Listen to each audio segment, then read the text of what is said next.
In about 10 days, this magnificent view will likely change forever. For the first time in over 2 decades, there will be no humans living on the International Space Station. That's right. In 10 days, on March, the last 7 astronauts aboard the ISS will return to Earth, wrapping up the space station's final mission. And it really is a magnificent view from up there. Check out this incredible time-lapse of a solar eclipse captured by the station's robotic arm during its most recent spacewalk. Can you imagine having that view every day? Of course, not everyone is happy about the upcoming closure of the space station. Just ask Frank Rubio, who was supposed to return home in March after a year in space. But due to the upcoming closure, he had to be rescued by a Soyuz spacecraft just a few weeks ago. He returned to Earth safely, but only after spending 371 days straight in space, the longest single space flight in the history of NASA. But why is the ISS being decommissioned now? Well, the original plan was to have the station operate until 2028.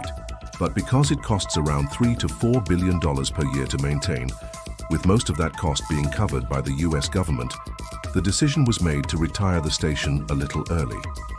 Not to mention the fact that Russia's invasion of Ukraine caused a lot of damage to the station's systems, including severing critical communication links between the ground and the station itself.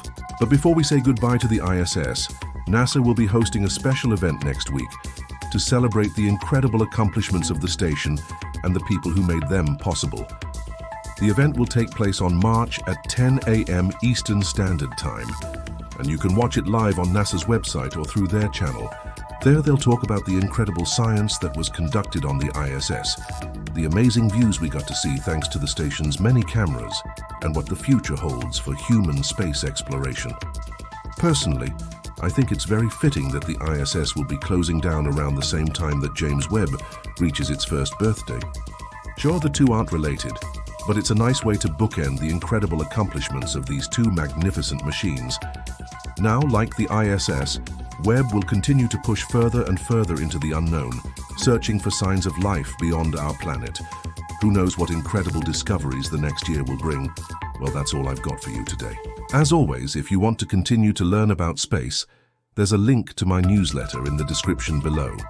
I post new stories every week, and if you sign up, I'll send you a cool space fact every Friday. Well, that's it.